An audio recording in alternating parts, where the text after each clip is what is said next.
자, 성공하셨나요? 이번 과정은 IMC와 IA 그리고 블루프린트 로직 관계를 전반적으로 이해하고 있어야 풀 수 있는 문제였습니다. 제가 아까 앞서서 시연을 보여드린 게 있기 때문에 그렇게 어렵지는 않으셨을 텐데 한번 리마인드하는 차원에서 풀어보시라고 과제를 내어드렸습니다. 만약 풀이를 보기 전에 모두 작동한다면 디바이스 인풋 아웃풋을 잘 이해하고 계신 것이라 할 수 있겠습니다. 자, 문제를 풀어보기 위해서 우선 IMC 내부로 들어갑니다. 자, IMC 디폴트를 사용하고 있기 때문에 IMC 디폴트를 켜주시면 되겠습니다. 이 안에서 저희가 지금 관심 있는 매핑은 인풋 액션 무브와 인풋 액션 그랩입니다. 인풋 액션 그랩 레프트겠죠?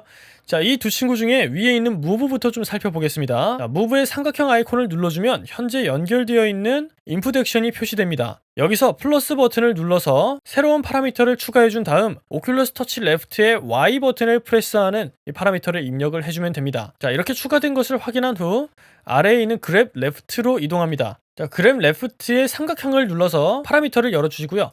이 파라미터 내에도 컨텍스트를 하나 추가해서 X를 파라미터로 받을 수 있게끔 파라미터를 세팅해 줍니다. 파라미터 세팅 방법은 아시겠지만 이렇게 검색을 통해서 입력을 해주시면 됩니다. 자, 이렇게 검색을 통해서 입력을 해주시면 되고 그 다음에 마지막으로 저장을 해줍니다.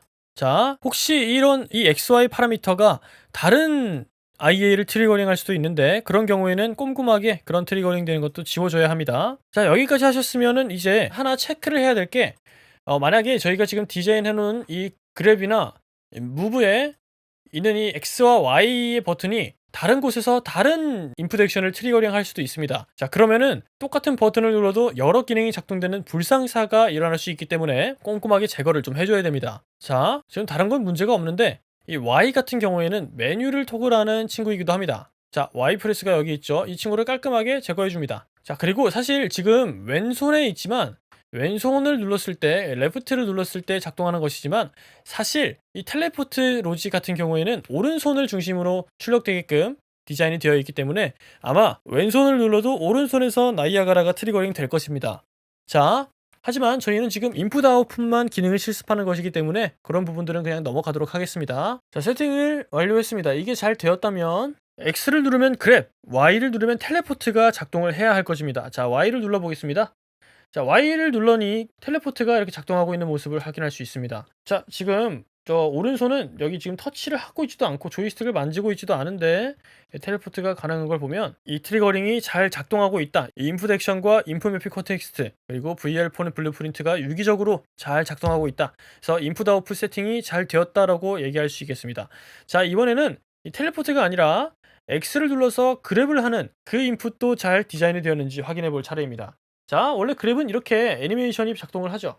눌렀을 때 이렇게 애니메이션이 작동을 해야 하는데 이 작동을 하지 않으면서도 만약 제가 X를 눌러서 그랩을 할 수 있다면 애니메이션이 일어나지 않아도 이 손에 오브젝트가 그랩되어야 할 것입니다. 과연 진짜 그렇게 되는지 한번 확인해 보겠습니다. 자, 이렇게 그랩 애니메이션이 작동하지 않았는데 다시 말하면은 이 그랩을 하지 않았는데도 물체가 잡히는 모습을 확인할 수 있습니다. 그 이유는 인풋 매핑 컨텍스트에 그래스프 IA를 모션 컨트롤러의 X가 작동시키게끔 파라미터를 디자인했기 때문입니다. 자, 이렇기 때문에 이렇게 그랩을 해야만 원래는 이 그랩이 되는 것인데 버튼을 눌러서도 그랩 되도록 만들 수가 있음을 확인할 수 있습니다. 자, 이렇게 하면은 이제 저희가 의도했던 대로 도전 과제가 모두 클리어된 것을 확인할 수가 있습니다. 자, 어떻게 성공하셨는지 궁금합니다. 잘 되셨을 거라고 믿고 자, 다시 저는 원상 복구를 좀 시키도록 하겠습니다. 아까 저희가 이제 그래스프 메뉴 토글을 하나 없앴고요. 메뉴 토글을 오큘러스 Y였죠. 자, 코큘러스가 아니라 오큘러스 Y 버튼을 프레스했을 때 이제 메뉴가 나와야 되고요. 무브에서 Y 버튼 프레스는 없어져야 되고요. 그랩 레프트는 없어져야 되고요. 네, 이렇게 되면 이제 원상 복구가 된 상태가 됩니다. 야, 여기까지 문제없이 진행을 하셨다면은 뭐 바로 암기가 되고 이런 건 아니어도 어느 정도 이 인풋 아웃풋의 메커니즘은 이해를 하신 상태일 것입니다. 이런 식으로 모션 컨트롤러의 그 어떤 동작을 받아와서 이 3D 프로젝트 내에 투영할 수 있습니다. 자, 지금까지 메커니즘을 응용하는 도전 과제를 진행했습니다. 지금부터는 핸드 트래킹으로 넘어가도록 하겠습니다. 사실 핸드 트래킹이야말로 참 매력적인 인풋 선택지일 수가 있습니다. 왜냐하면 애플 비전 프로도 그렇고 지금 새로 내놓은 메타의 글래스 AR 기기도 그렇고 앞으로는 핸드 트래킹이 훨씬 많이 사용될 것으로 믿어지기 때문에 핸드 트래킹 인풋은 좀 살펴보는 것이 도움이 되실 겁니다. 다른 강좌에서는 이렇게 핸드 트래킹까지 커버하는 경우는 잘 없는데 저희는 이렇게 핸드 트래킹을 한번 잘 다듬어서 강좌에 담아내 보겠습니다. 자, 이번에는 핸드 트래킹을 활용해서 인아웃풋을 좀 다뤄보도록 하겠습니다. 이렇게 모션 컨트롤러 상태에서 바로 핸드 트래킹으로 전환할 수 있는 방법은 이 모션 컨트롤러끼리 두 번 톡톡 부딪히는 겁니다. 메타퀘스트 3 기준입니다. 그러면 자동으로 핸드 트래킹 상태가 되는데 뭔가 지금 상태가 이상합니다. 이상하게 지금 손들이 꼬여 있고 저는 지금 정상적으로 손이 하늘을 보게끔 하고 있는데 이 친구들은 하늘이 아니라 정면을 보고 있네요. 뭔가 이 로테이션이 꼬인 것 같은 느낌이 듭니다. 자, 그 와중에도 메타에서 핸드 트래킹이 작동하는 모습이 보입니다. 자, 저희가 여기서 좀 뭘 진행을 해야 될 게 있습니다. 엔진에서 핸드 트래킹을 잘 사용하기 위해서 세팅을 좀 진행해야 될 게 있습니다. 핸드 트래킹이 얼리얼 엔진의 VR 프리셋에서는 사전 설정되어 있지 않아서 그렇습니다. 어떻게 이를 작동하도록 하는지 원리와 방법을 알려드리도록 하겠습니다. 우선 VR 폰으로 이동합니다. 이 VR 폰의 컴포넌트에서 추가를 누르고 add입니다. add를 누르고 오큘러스 XR 핸들을 선언합니다. 이 손은 양쪽이기 때문에 왼쪽과 오른쪽 모두 만들어줍니다. 이름도 레프트 라이트로 구별해줍니다. 자, 이런 식으로 디자인해줍니다. 자, 그 다음에 각각의 손 방향에 맞는 모션 컨트롤러 아래에 자손으로 세팅해줍니다. 자, 모션 컨트롤러의 레프트에는 레프트를, 모션 컨트롤러의 라이트에는 라이트를 이렇게 입력해줍니다. 자, 그 다음 방금 추가한 핸드 컴포넌트로 들어가서 손 방향에 맞는 친구로 지정을 해줍니다. 자, 여기서는 레프트니까 레프트, 라이트니까 라이트. 자, 이렇게 지정을 해주고 여기까지만 하고 테스트를 하면 여전히 문제가 발생하고 있을 겁니다. 방금 저희는 두 가지 문제를 발견했습니다.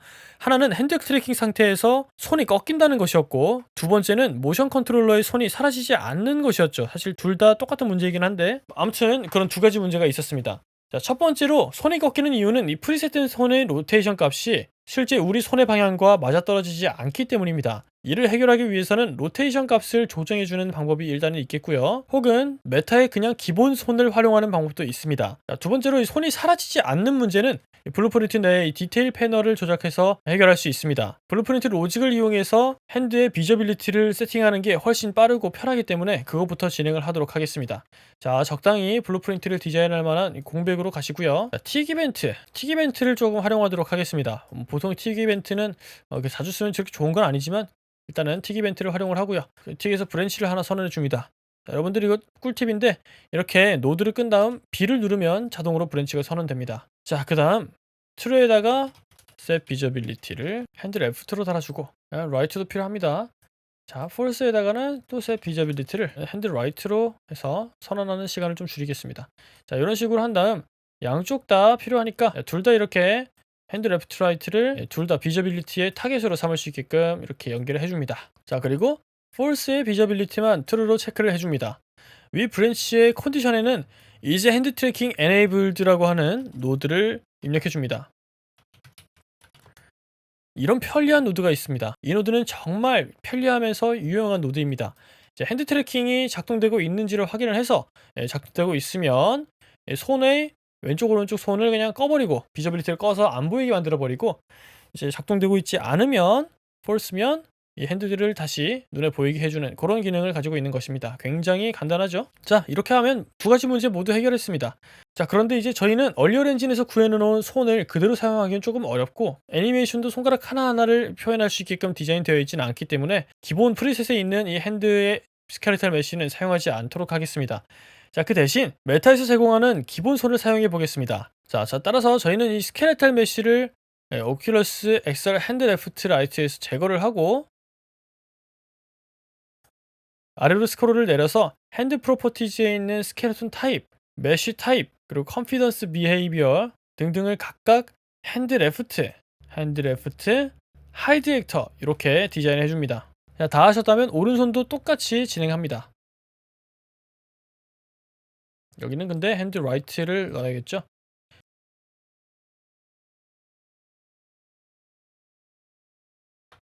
핸드 라이트에는 스켈레톤 메쉬를 껴놔야 됩니다. 레프트도 마찬가지고요. 자, 그 다음 이렇게 비저빌리티를 온오프하는 노드를 짜서 구해내 놓으면은 이제 컨트롤러를 내려놓았을 때 이 손이 보이는 그런 상태가 될 겁니다. 자, 이렇게 보시면은 손이 있는데 이 두 친구들을 내려놓으면은 자, 이렇게 손이 등장하는 맨손이 등장하는 걸 확인할 수 있습니다. 훨씬 손보다 훨씬 현실적이고 애니메이션도 구체적입니다. 이렇게 손가락 하나하나를 비교적 섬세하게 구현하고 있습니다. 거의 싱크로율 99%로 제 손을 묘사하고 있습니다. 자, 이제 이 손이 어떻게 움직이느냐에 따라서 인풋을 만들어 가지고 이 프로젝트 내에 어떤 일이 일어나게 하는 그런 로직을 만들어 보도록 하겠습니다. 자, 손 같은 경우에는 모션 컨트롤러나 키보드처럼 이렇게 딱딱 뭐 누르고 할 수 있는 게 없는데도 이제 인풋을 만들 수 있을까? 요것이 이제 궁금한 부분일 수 있는데 할 수 있습니다. 자, 그 부분들을 저와 함께 지금 과정을 통해서 진행하고 핸드 트래킹 도전 과제를 진행하고 이 강의도 마쳐보도록 하겠습니다. 자, 여기까지 확인이 되신 분들은 모두 저장을 한 번씩 하시고요. 다시 엔진으로 돌아옵니다. 이제 모션 컨트롤러를 사용할 때는 모션 컨트롤러 장갑이 나오고 모션 컨트롤러를 내려놓고 핸드 트래킹이 작동되면은 모션 컨트롤러 장갑은 사라지고 맨손이 등장하는 그런 상태가 세팅이 되었습니다. 자, 이제 핸드 트래킹을 인풋으로 받는 인풋 매핑 컨텍스트를 디자인해 보도록 하겠습니다. 자, 인풋 매핑 컨텍스트가 무엇인지 벌써 가물가물 해주실 수 있습니다. 자, 인풋 액션들을 모아놓은 하나의 차트입니다. 자, 저희는 근데 디폴트 말고 IMC 핸즈를 좀 이용하면 좋을 것 같습니다. 아무래도 핸즈가 애니메이션을 트리거링 하는 것이긴 하지만 그래도 핸즈는 손에 관련이 있으니까 이 IMC를 조금 이용하도록 하겠습니다. 자, 우선 콘텐츠 폴더에 IMC 언더바 핸즈를 찾아주시면 됩니다. 자, 콘텐츠 안에 VAR 템플릿 안에 인풋 안에 이 IMC 핸즈가 있을 것입니다. 더블 클릭해서 열어주시고 이곳에 보면은 익숙한 이름의 IA들이 세팅되어 있습니다. 이미 저희가 한 번씩 다 훑어봤던 친구들이죠. 자, 이 친구들이 애니메이션을 트리거링하는 IA들이라는 것은 이미 말씀을 드린 바 있습니다. VR폰에서는 디폴트 인풋 매핑 컨텍스트 하나와 핸즈 인풋 매핑 컨텍스트 하나 총 두 가지를 사용을 해서 디폴트로 시스템적인 것들을 해소를 하고요. 그 다음에 핸즈로 애니메이션적인 것들을 구현을 합니다. 그런데 저희는 그 중에 핸즈를 이용해서 맨손으로 하는 기능들을 좀 넣어줄 것입니다. 이것을 정석대로 하자면 사실은 핸드 트래킹 전용으로 새로운 IMC를 만들어서 핸드 트래킹이 작동할 때 IMC를 추가해주는 방식으로 IMC를 갈아 끼워 넣어줘야겠지만 지금은 이 IMC 핸즈에 필요한 IA만 추가해서 매핑하는 방식으로 테스트를 진행하도록 하겠습니다. 자, IMC 핸즈는 이제 좀 내려놓으시고요. 이제 인풋 액션즈로 들어갑니다. 자, 그래서 핸즈로 들어갑니다. 자, 핸드 트래킹의 IA 같은 경우에는 자, 인풋에서 일단 IA 하나를 만들어 주시고요. IA 언더바 붐이라고 이름을 지어 보겠습니다. 자, 일단 핸드 트래킹 같은 경우에는 디지털로 접근을 하도록 하겠습니다. 일단 저희는 기초적인 것부터 다지고 넘어가기 위해서 디지털로 심플하게 세팅하겠습니다. 자, 이렇게 만들어준 후 IMC 핸즈에 새로운 파라미터를 이렇게 추가해 줍니다. 이후 이 IA를 작동시키는 파라미터를 무엇으로 하느냐가 중요하겠죠. 자, 그런데 저희는 메타XR 플러그인을 받았기 때문에 핸드 트래킹에 대응되는 파라미터들도 다 세팅이 되어 있습니다. 쭉 내려보면 오큘러스 터치가 이제 모션 컨트롤러면 오큘러스 핸드가 핸드 트래킹에 대한 이야기입니다. 자, 여기 보시면 쭉 다 있는데 저희는 그 중에서 지금 이 친구가 오른손이라고 가정하고 검지손가락과 엄지손가락이 맞닿았을 때 실행되는 오큘러스 핸드 R 썸즈 핀치를 선택해 보겠습니다. 자, 이렇게 되면 이 친구는 이제 엄지와 검지가 맞닿았을 때 트리거링이 되게 됩니다. 자, 핀치는 사실은 원래 꼬집다라는 의미긴 한데 프로젝트에서는 두 손가락이 살짝 터치만 돼도 작동 요건이 충족됩니다. 자, 이제 이게 끝이 아니겠죠. IA 붐이 일어났을 때 어떤 일이 일어나게끔 할 것인지를 결정해야 됩니다. 우선은 작동 여부부터 테스트를 해야 되니 VR 폰으로 이동해서 IA 언더바 붐을 이렇게 선언해 줍니다. 되는지 확인해야 되니까 이 뒤에 프린트를 붙여줄게요. 자, 이 상태에서 한번 체크해 보도록 하겠습니다. 자, 이 상태에서 헤드 트래킹으로 전환하고요. 자, 아까 뭐였죠? 이 우측 손가락 두 개가 맞닿으면 트리거링이 일어나게끔 한다는 거였습니다. 자, 실제로 작동하는지 테스트 해보겠습니다. 짠! 자, 지금 두 손가락을 맞닿자마자 정말 기다렸다는 듯이 헬로우가 쭉 찍히는 모습 확인할 수 있습니다. 이게 신기한 게 카메라에 잘 안 보이게끔 이렇게 손 뒤에도 숨겨도 어느 정도는 작동을 한다는 것입니다. 손바닥을 꼭 보여줘야 작동을 할 것 같으면서도 그게 아니라 이렇게 잘 안 보이는 뒷면으로 꺾어도 작동이 잘 됩니다. 자, 아무튼 이렇게 헬로우가 잘 작동되는 것을 확인했습니다. 헬로우가 나온다는 것은 IA 붐까지 인풋 액션이 잘 들어왔다는 이야기가 될 것입니다. 자, 그러면은 저희가 지금 원하는 대로 설계가 끝났다는 이야기가 되는 것이죠. IA 붐이 핀치에 의해서 트리거링 되고 그 트리거링 되자마자 프린트가 되게끔 하는 이 세팅이 잘 작동한다는 의미입니다. 자, 이제 헬로우 출력 말고 좀 더 프로젝트와 상호작용이 가능한 기능을 사용해 보도록 하겠습니다. 우선 똑같은 인풋을 활용해서 물건을 잡을 수 있게끔 한번 해보도록 하겠습니다. 자, 방금 선언한 이 IA 붐을 그랩 라이트 쪽으로 이동시켜 주겠습니다. 자, 그냥 이거를 이제 컨트롤 X를 하시고 그랩 라이트 쪽으로 이동을 해서 여기다가 뿌려줍니다. 자, 이제 이 친구의 이 값과 똑같이 해주면 됩니다. 스타티드 때 위에 있는 친구를 트리거링 하고 컴플리티드 때 아래에 있는 이 친구를 클릭하면은 완전 똑같이 구현이 될 겁니다. 바로 테스트 해보도록 하겠습니다. 자, 이제 핸드 트래킹을 진행을 할 텐데요. 이 친구를 이제 잡기 위해서는 이 두 손가락을 맞닿게 하면 물건들이 잡혀야 된다는 것입니다. 과연 진짜 그렇게 되는지 한번 체크해 보겠습니다. 이렇게 각도는 좀 이상하지만 이렇게 물건이 잡히는 모습을 확인할 수 있습니다. 이 피스톨 같은 경우에는 이 스냅으로 세팅이 되어 있을 거예요. 이게 무슨 말이냐면은 딱 잡혔을 때 고정되는 그 위치가 있게끔 디자인이 되어 있을 겁니다. 이 부분은 조금 나중에 살펴보겠지만, 자, 그래서 지금 손으로 잡을 때는 그 위치가 로케이션 값과 로테이션 값이 손에 대응되도록 디자인이 된 게 아니기 때문에 이렇게 좀 부자연스러운 모습을 보였고요. 이 큐브 같은 경우에는 반면에 프리 형태로 잡히는 것이기 때문에 이렇게 가까이 가서 잡기만 하면 이런 식으로 그랩이 되는 것을 확인할 수 있습니다. 자, 이렇게 던지기 게임도 만들어 볼 수가 있겠죠. 자, 아무래도 근데 그랩은 계속 쥐고 있어야 되기 때문에 맨손으로 하기가 조금 불편합니다. 다른 거에 비해서. 자, 아무튼 간에 그래도 작동은 잘 하는 것을 확인을 했고요. 자, 여기서 조금 더 소개해드리면 좋을 게 이제 매핑 세팅 내 핸드 트래킹의 파라미터의 의미를 한번 짚고 넘어가 드리면 좋을 것 같습니다. 자, 그래서 준비했습니다. 자, 매핑 세팅 내 메타캐스트의 핸드 트래킹 파라미터의 의미는 아래와 같습니다. 자, 오큘러스 핸드 핀치를 이야기하는 것이고요. 썸즈 핀치는 엄지손가락과 다른 손가락을 맞대는 동작. 일반적으로 엄지와 검지가 서로 맞닿는 모션을 의미하고요. 인덱스 핀치는 검지 손가락과 엄지 손가락이 맞닿는 동작. 일반적으로 물건을 짚거나 가리키는 동작에서 사용을 합니다. 자, 그리고 미들 핀치는 말 그대로 중지와 엄지가 맞닿는 동작. 그리고 링 핀치는 약지와 엄지가 맞닿는 동작. 이렇게 해당이 되겠습니다. 자, 이렇게 새로운 개념을 하나 배웠는데 도전 과제가 빠지면 안 되겠죠. 네, 다음 도전 과제를 풀어보는 것으로 인풋 아웃풋 강의도 맞춰보도록 하겠습니다. 굉장히 복잡한 것처럼 보이지만 나중에 다 이해를 하고 보면은 이렇게 또 편리한 게 없구나, 편하게 쓰라고 개발해 줬구나 라고 하는 그런 느낌이 드실 겁니다. 그날이 올 때까지 조금만 참으시길 바랍니다. 자, 그럼 오늘의 구체적인 도전 과제입니다. 자, 핸드모션을 활용하여 핑거 스냅 시 레벨 내 큐브 스태틱 메쉬를 제거하는 블루프린트 로직을 디자인해 주세요. 상세한 요구사항은 다음과 같습니다. 핑거 스냅 시 IA 이벤트를 받아서 로직이 작동되어야 하고요.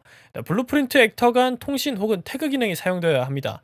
사실 뭐 상세 요구사항이 일종의 힌트 기능을 하고 있는 것 같네요. 자, 영상을 여기서 정지해 두시고 진행하신 다음 성공하시거나 혹은 도저히 어떻게 하는지 모르겠다 싶으시면 영상을 재생한 다음 저와 함께 문제를 풀어가면 되겠습니다. 자, 화이팅입니다. 성공하셨나요? 지금 과정이 엔진을 어느 정도 다루는 분들을 대상으로 진행 중인 수업인 만큼 도전 과제에 블루프린트 간 통신이나 태그 기능을 사용하시라고 과제로 넣었습니다. 여기서 저는 블루프린트 간 통신도 좋지만 너무 일이 많아질 것 같아서 태그 기능을 주로 활용했습니다. 자, IA 같은 경우에는 저희가 이미 만들어진 것을 그대로 사용할 수 있었습니다. 사실 눈치채신 분들도 있으시겠지만 저는 이제 IA 붐이라고 이름을 입력시켜 놨는데 사실은 이 복선이었습니다. 도전 과제에서 폭발이 나올 것이기 때문에 IA 붐으로 활동을 해서 이 핀치도 심지어 썸즈와 검지, 그러니까 이제 그 엄지와 검지가 부딪혔을 때 작동될 수 있게끔 하는 인풋을 입력해 놨고요. IA 같은 경우에는 같이 해서 아시겠지만 디지털로 세팅을 해놨습니다. 손가락이 붓거나 혹은 떨어지거나 이렇게 바이너리하게 둘 중 하나만 선택될 수 있게끔 IA는 디지털로 세팅을 했고요. 그렇게 세팅된 IA를 IMC에 등록을 시켜서 활용하고 있는 모습이 확인이 됩니다. 자, 그 다음 VR 폰으로 넘어가면은 먼저 IA 붐의 인풋을 가져오고요. 한 번만 실행이 되면 되기 때문에 스타티드에 연결해 주었습니다. 자, 처음에는 Gather Actors of Class를 이용해서 이 스태틱 메쉬를 죄다 끌어온 다음 이제 for each 룹을 활용해서 모두 한 바퀴 돕니다. 그 가져온 모든 친구들을 한 바퀴씩 돌아서 그 엘리멘트 하나하나에 붐이라는 태그가 있는지 체크를 합니다. 있는 경우에만 뒤로 넘어가서 붐이라는 태그를 가지고 있는 친구의 자리에 폭발음을 재생을 시키고요. 그 다음에 익스플로전 이미터도 재생을 시키고요. 그 다음에 마지막으로 모든 임팩트가 끝나고 액터를 디스트로이 시켜줍니다. 이렇게 되면은 핑거 스냅으로 큐브를 제거하는 기능이 구현됩니다. 여기 있는 사운드 이펙트와 비주얼 이펙트 같은 경우에는 시청각적 재미를 더하기 위해서 큐브의 로케이션 데이터를 가져온 다음 거기다가 폭발 파티클과 사운드 이펙트를 적용해 본 것입니다. 이것은 이제 필수는 아니고요. 관심 있으시면 이런 식으로 할 수도 있다. 이렇게 참고만 해주시면 되겠습니다. 자, 그러면은 이게 어떻게 작동하는지 한번 들어가서 시연해 보도록 하겠습니다. 과연 실제로도 이 폭발음과 이미터가 잘 재생이 되고 목표였던 큐브도 사라지는지, 자, 그것이 이제 손가락을 튕기는 것만으로 작동하는지 확인해 보겠습니다. 자, 다른 컨트롤러는 뭐 필요가 없습니다. 지금 저기 그리고 뒤편에 또 박스들이 있는 것을 확인할 수 있습니다. 자, 이렇게 되면 좀 멀리서 보는 게 낫겠네요. 뭐 여기서 보겠습니다. 손가락을 튕기면 앞에 있는 큐브들이 모두 터져야 될 것입니다. 과연 진짜 그렇게 폭발을 하는지 한번 확인해 보도록 하겠습니다. 자, 긴장되는 순간 셋, 둘, 하나. 네, 이렇게 제가 핑거 스냅을 하자 전부 다 폭발하는 모습이 관찰이 됩니다. 자, 도전 과제의 요구사항이 모두 성립되었습니다. 자, 포인트가 하나 있었는데요.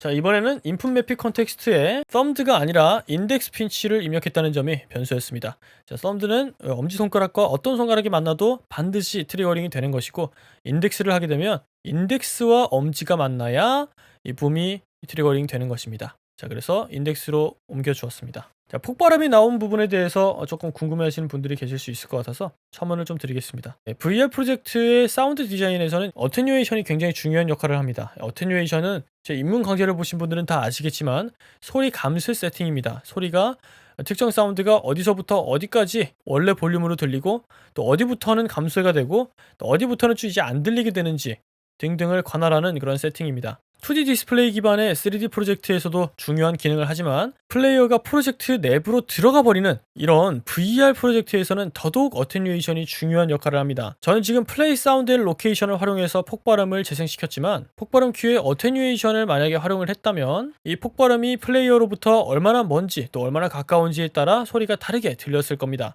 이렇게 원리를 잘 활용하면 더욱더 몰입감 있는 콘텐츠를 만들 수 있을 것입니다. 자, 만약 얼리얼 엔진의 사운드 파트가 생소하시다면 제 입문 강의의 사운드 파트만이라도 듣고 오시는 걸 추천드립니다. 자, 여기까지 하면 핸드 트래킹도 기초적인 부분 그리고 조금 응용하는 부분까지 충분히 안내를 드린 것 같습니다. 자, 조금 더 알려드릴 부분이 있습니다. 바로 햅틱인데요. 모션 컨트롤러에 진동을 줌으로써 타격, 피격 혹은 특정 이벤트가 발생했다는 사실을 플레이어에게 알려줄 수 있습니다. 자, 이는 간단한 노드 몇 가지로 구현이 가능하기 때문에 구현된 기능을 짧게 요약해서 분석하는 걸로 진행을 하도록 하겠습니다. 우선 블루프린트를 좀 제껴놓고 피스톨 블루프린트로 들어갑니다. 피스톨을 이제 검색을 해주시면 피스톨 블루프린트가 하나 검색이 되실 텐데요. 이 친구를 클릭해서 열어줍니다. 피스톨이 뭔지 모르실까봐 혹시 한번 체크해드리면은 이 피스톨은 이 총기입니다. 앞서서 저희가 계속 봤던 이 총입니다. 이 피스톨 들어가면 이 피스톨의 총을 쏠 때마다 햅틱이 오게끔 디자인이 되어 있는데요. 그 부분을 한번 살펴보면은 수강생님께 분명 도움이 될 것 같습니다. 자, 앞서서 피스톨을 쥐고 사용해 보신 분들은 아시겠지만 이 피스톨은 총알이 발사될 때마다 손에 진동이 옵니다. 자, 이는 피스톨 블루프린트 내부에 햅틱 로직이 설계되어 있기 때문입니다. 자, 피스톨 블루프린트의 이벤트 그래프의 맨 오른쪽으로 이동을 해봅니다. 자, 이쪽으로 이동을 해보면 플레이 햅틱 이펙트라고 하는 이 노드가 보입니다. 이 코멘트가 달린 노드들이 보입니다. 딱 봐도 여기서 햅틱 이벤트를 만들고 있는 것 같죠?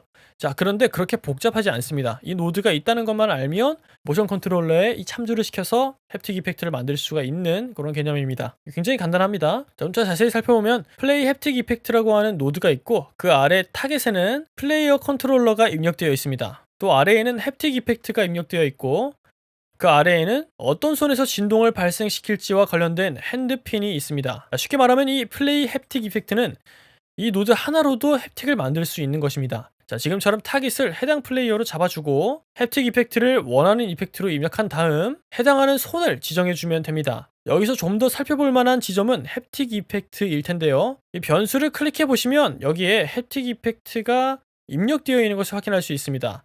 자, 이펙트를 더블 클릭해서 들어가 보겠습니다. 자, 이렇게 더블 클릭해서 이 이펙트를 열어보면 아무것도 없는 것처럼 보일 수 있지만 디테일즈를 열어보면 이렇게 그래프들이 있는 걸 확인할 수 있습니다. 진동 패턴을 그래프로 디자인할 수 있는 것이죠. 이 프리퀀시는 이제 주파수인데 여기서는 저희가 따로 빈도를 따로 설정할 필요는 없습니다. 딱 한 번만 트리거링 되면 되기 때문에 햅틱이 일어나면 되기 때문에 주파수는 볼 일이 없고 앰플리튜드만 좀 보시면 됩니다. 앰플리튜드는 아시겠지만 이게 이제 강도를 설정하는 것이죠. X축이 시간 그리고 Y축이 강도입니다. 지금 같은 경우에는 이 그래프를 좀 분석을 해보면 0.1초 그리고 0.12초 이렇게 두 개의 점이 찍혀 있고 0.1초까지는 밸류가 1이고 0.12초는 밸류가 0입니다. 즉 0.1초까지는 100%의 진동을 주고 그 다음에 0.1초부터 0.12초까지 그러니까 0.02초 가량은 밸류가 2에서 0으로 떨어지게끔 그래프가 디자인되어 있습니다. 그러니까 순간적으로 진동이 탁 온다는 것이죠. 만약 필요하다면 이 이벤트를 조금 더 수정해서 다른 여러 가지 패턴을 만들 수 있을 것입니다. 진동을 2번 오게 만든다든지 혹은 한 1초 동안 징징거리게 만든다든지 등등의 방법이 가능합니다. 혹은 좀 더 부드럽게 진동이 시작됐다가 부드럽게 끝나게 만들 수도 있을 것이고요. 고양이와 관련된 게임을 만든다면 고양이의 골골송을 이런 햅틱 이벤트로 디자인해 볼 수 있을 것입니다. 자, 너무 고생 많으셨습니다. 그럼 이제 엔진 모니터는 여기까지 보도록 하겠습니다. 축하드립니다. 오늘은 이렇게 인풋 아웃풋을 활용하여 프로젝트 내의 다양한 상황에 대응되는 IMC 차트의 세팅 및 활용법까지 살펴보았습니다. 특히 메타퀘스트 3와 비전 프로 2기기 모두 지원하는 핸드 트래킹을 이 정도까지 심도 있게 파놓은 강의는 아직까지 찾아보기 어렵다는 점에 착안해서 조금 복잡하더라도 하나씩 꼼꼼히 다뤄보았습니다. 이 내용들이 수강생님들의 프로젝트 개발에 유용하게 쓰이길 바라면서 이만 강의를 정리해 보겠습니다. 다음 강의는 조금 쉬어가는 코너로 준비했습니다. 외부 에셋을 얼리얼 엔진 VR 프로젝트로 인포트해서 사용하는 방법을 살펴볼 예정입니다. 예시로 준비한 지중해 바닷가도 보면서 힐링 강의 시간을 가져보도록 하겠습니다. 그럼 오늘도 조금 더 성장하신 것을 축하드리며 다음 강의에서 뵙겠습니다. 고맙습니다.